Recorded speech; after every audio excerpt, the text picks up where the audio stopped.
My name's Jess Woodroffe and we're at Launceston City Football Club. And you are the chairperson? I am the chairperson, yes. Yeah. What do you love about football?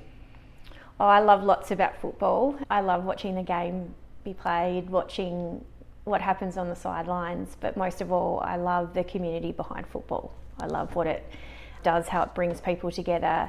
It keeps kids and young people active. It provides a space for people to feel something and belong and raise well-being. So there's that other side of it apart from the actual game, but the game itself I really like as well. Can you talk about Launceston City Football Club, the size, number of players, members, that sort of thing, and then when the season is? Yeah, our size is that 2025 was our biggest year ever in terms of membership. So we had close to 630 junior players, which typically are anything from our under fives right through to our youth, and then about 150 senior players. This year that will increase as we have got our Women's Super League side coming back into the competition for the first time in nearly 10 years. So our club is growing and the number of volunteers that we have is growing. I think conservatively we'd be looking at about 800 active members as players, volunteers, coaches, etc. And then not including, of course, that incredible layer of families, grandparents, everyone else that kind of supports the club but might not have a direct role. So I think our junior club had close to 60 teams last year. A lot of organising, a lot of management there. Yes, and all volunteer run, so it's pretty amazing. Yes. When does the season run? When are you busy? To borrow the words of one of my colleagues, we run all year as a club. The junior season will start in early May, usually April, May. The senior season started last week for our National Premier League, and then this weekend for our Northern Championship teams, youth teams and women's teams.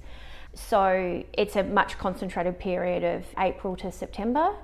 But what happens when we don't have our players on the pitch is a lot of what we don't see in clubs, and that's a lot of hard work that never really stops, unfortunately. But we wouldn't have it any other way because that's how we've got where we are. So, yeah. Some of the other projects that are going on, you've got a building up here and you've had another building done in the last few years. Can you talk about those and also where the funding comes from to make that happen? Yeah, sure. So up until 2022, that we're in the club rooms that you sit in now, which were predominantly funded by our junior club at the time, Westside Devils, with some incredible founding members of that club. Earlier than 2022, just before COVID, we had some money released by the Commonwealth and state government off the back of some very hard work of our board, and we were given that commitment. At that time we held off, hoping we could get a little bit more to complete the whole project. COVID hit and we reassessed costs and found out that basically during that period we'd almost lost half the footprint that we could have afforded prior to COVID. So we made what I think at the time was a brave decision to build what we could with the funds we had, knowing that money may come and go and governments come and go and you just never know. And we managed to build what's now called the Peter Mies Pavilion, named after our previous patron who passed away just prior to that building being finished. And that is 2 full size change rooms, referees rooms, and what we call the training room as well. And that was incredible. So that's huge for us. You look at the footprint of this club and it used to just be a driveway with a shed and it served its purpose. So now to see those kind of state-of-the-art facilities is pretty amazing. Our other project, which you referred to, is the one that is currently nearing completion, and that's the Play Our Way project. That came about through a very competitive national funding pool. It was released, $200 million released nationally to sports which support women and girls. So I think when I counted, there are 180 sports that were listed, and that was available to everywhere in Australia to apply for funding for infrastructure or funding for programs.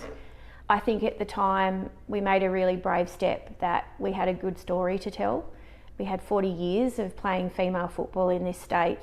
We wanted to work towards getting back into the Women's Super League. The change rooms were built in 1979. They were pretty rough.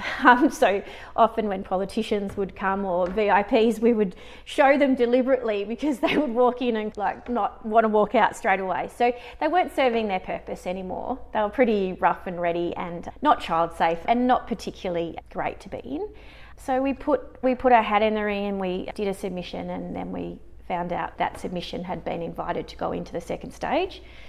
And yeah, I was just probably the highlight of my time in this club, but probably my career was finding out we got that grant, which will support the next generation and the generation after that of women and girls in our club and provide facilities as well as rooms. Yeah, sorry, that's a very long-winded answer, but yeah, we've been on quite the journey for the last 5 years, so yeah, with infrastructure. It's a lot of time and effort from volunteers. It is. So yeah. you've been able to do something pretty special, really, for the community. Yeah. The Women's Super League, where do the players play? Where do they compete, I guess? I'm interested to see what other clubs they would... Yeah, so they're both statewide competitions, the highest level of competition available to men and women in football, soccer in Tasmania. They will travel statewide, depending year to year on the roster. They will spend half the time at home and half away. They'll travel as far down as Devonport onto the northwest coast, Glenorchy, Kingborough, Clarence, and then there's obviously teams in Launceston. So it is a statewide competition, and in the Women's Super League there are different clubs that they'll visit. So Taroona, for example, is in that as well. Ulverston's entered this year, Southeast at Sorell for the NPL. So it's become a 10-team competition for the NPL. So it's literally, it's become bigger and more statewide. So it'll be a really interesting year for the National Premier League. So they're on buses. They've got parents driving trailers and things. So we love when they're home. And we often watch the live stream when they're away as well. Okay, and the live stream is through the club's website, or how do people access the live stream? Yeah, so the live stream is provided by Football Tasmania, our governing body, and it is available on YouTube, so you can go in and watch all the games as they exist or as they're recorded, which is terrific, particularly in the middle of winter if they're playing away and you can't get there. Yeah, so that's been really good for the game too. It's that gentle balance between people still coming to the club to watch if they can, and then not coming because they can access it at home. So it's that wonderful balance between having that technology and that coverage and then still trying to encourage people to come and watch games. Our Northern Championship is different. They go as far as Somerset, Burnie, Ulverston. So that covers the north and northwest of the state, that league. So we have a men and a women and youth teams in that. So they can be driving to Somerset on a Saturday, playing here. So it's a fair effort too. It is. Really, it is a fair effort. Yes. Yeah. Connections to other clubs. Obviously, I've seen signs with Juventus. Yes. Is there a formal connection, or is it more of a branding sort of side of things, or how does that work? Yeah. No. Look, it's a really good question. So we started off here as Launceston Juventus with a small group of team of men. We made our home here in 1979. And then concurrently during the 80s and early 90s, the Westside Devils, which was a junior soccer club, was being built by an incredible group of people such as Rob and Veronica Brewer. And my understanding, not being around at that time, was that there was a conversation around coexisting. So how can we coexist together? The junior club needed grounds and facilities. The senior club were becoming quite small. Juventus, the name Juventus was actually taken away and was a mandate at that time of what was Football Australia around concerns around ethnicity and all sorts of shenanigans that were happening within Australia around soccer. So that name was removed, not by our choice, and we became Launceston City Football Club. And then the Westside Devils and Launceston Juventus, Launceston City FC amalgamated as one club. And that was a monumental moment for us. It was a time when two clubs came together and shared facilities and a constitution, and that's something we work at today, is honouring the tradition of both those clubs. We're really fortunate a lot of life members from Westside Devils come here, as well as Juventus. And yeah, so it's a beautiful story. So the difference in logos is trying to honour that. and some of our history as well. Yeah. You're next to the Italian club. Do Yes. you work together at all, or is there a bit of a collaboration and Yeah, we do. The Australian Italian Club own this land that we exist on and a community on. That relationship stems back into the mid-70s, so a lot of founding members of the Australian Italian Club and Launceston Juventus were the same. They shared the same goal of basically creating a space where migrants and their family, or really anyone that wanted to be part of their community, could come. And so this precinct was developed, and a lot of them played soccer, and then they would go over to the AIC and vice versa. And in the last 5 years, we've really been quite conscious about revisiting some of those stories and relationships. They're an integral part of who we are. They've given us a very long-term lease on this land, and we're really grateful for that. And yeah, we coexist, and there's a beautiful history there, and it's something I feel really strongly about, that connection. Yeah, so that's something that we increasingly recognise, is that partnership's been there a long time. And yeah, so it's pretty cool. It's pretty cool when you talk to the people that were around when this was established. Yeah, on both sides. It's a history of almost 50 years now. It is, yes. Yeah, it's a long time. It's a long time in a community, and yeah, I'm really proud of that. So probably just as a side note, but the other day the current president of the AIC and his dad came over, and his dad had been president for 25 years. So Paul DiGetto's the current president, and Luciano Louis was the president for 25 years, and he came over and we toured that building and they got to see it. And so for Louis, that was quite amazing for him to be able to reflect at 83 on when those change rooms were built, when they moved here, what this precinct was going to be about, the football games that he came to. And it was just a really, really special moment for me to see him at the AIC and say, hey, come over, come and look at this building. Like, it's those links that get lost. It's that history that sometimes gets lost with time. People get busy. And yeah, so we're really, there's definitely a strong connection there at the moment than there may have been in the last few decades. Oh, talked about roughly 800 sort of members, players, junior players and whatnot. Sponsors is also key to keeping this sort of an organisation running. Can you talk a little bit about the sponsorship and how important they are? Yeah, absolutely. That's a very good question. In 2022, we as a club decided to write a strategic plan. That's how I actually became involved in the club in terms of a volunteer at a governance level. So we wrote a strategic plan, and part of that was about understanding who is it that can support our club and what does sponsorship look like, and engagement. We don't receive money from Football Tasmania, our governing body.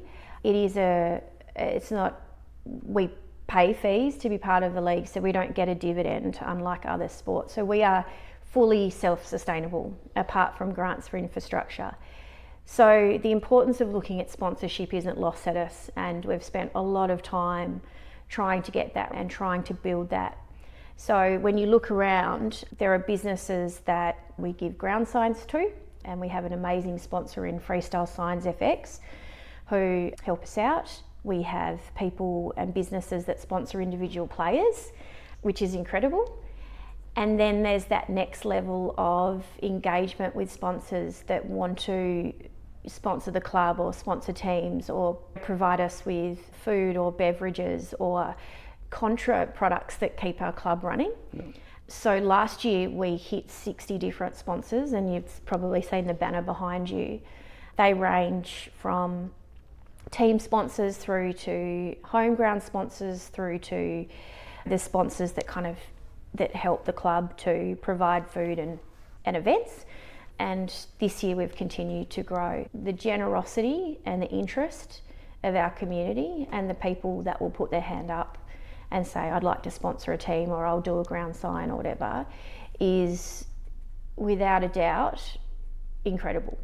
And I have the privilege of engaging with sponsors. That's one of my roles, and just the way that people can see what we're trying to do is really humbling, and we've been incredibly lucky to have the sponsors we have, even ones that aren't with us anymore. And yeah, it's something we're really proud of, because we realise to be successful we need to create these revenue streams, and we rely on our community to give us that support. Yeah. Where do many of the players come from? I think you mentioned a few things. The number of suburbs before that some of the players come from. Can you go through those details again? Yeah, 2025 statistics is that our players from under 5 through to our senior teams, 73 different suburbs in northern Tasmania. I think it was 73 different suburbs, 6 local government areas and 3 federal government electorates. So I think the most we had was Latrobe through to Devonport, through to Bridport, Lilydale. I was tracing it back into the Northern Midlands. So that's really amazing for us. 42 different schools. About 40-45% of our members live in the Meander Valley and come here. But our vision is to become a club of choice for northern Tasmania. And that doesn't stop at boundaries for us. It's making sure people feel welcome wherever they go to school, wherever they live. So that's been pretty incredible for us, to be honest, to be able to see that data and to understand where people are coming from to play here. Club of choice. That's our vision, is to be a club of choice for northern Tasmania. Yep. So how can people get involved? Oh, there are so many ways people become involved. We always need junior coaches. People don't need to be experienced coaches. We help them with knowing what to do, and if they're kind and encouraging and like young people, that's a good start. As we grow, it's those people on those Saturday mornings at Churchill Park that help our club to run. We always need volunteers. They say it starts with 10 minutes on a barbecue. I think we could all attest to having probably fallen into volunteering from doing something quite small and then getting under your skin and doing more and more. So we need volunteers in our canteen to help on a barbecue. We have working bees where people can pop in for an hour and give their time. We do players' meals on a Thursday night where someone volunteers to cook meals for our senior players that want to meal and sit down and have a meal together. Oh, where does it stop? We need people at governance level, we need people at board level. We wouldn't be the club we are without our volunteers. And if kids want to get involved or people want to start playing, do they contact someone specific or just go on the website? Or what's the best our way website, for them? so we have a number of contact emails like the juniors or our admin, and our Facebook site's very active, and our website's just been updated. So anywhere there, send us an email, and we'd love to hear from you and we'll get back. We've got an amazing team of people that work with long days and hours to respond to people and get back to people and create a loop, and I'm really grateful for them for doing that. What's your favourite part of the Meander Valley?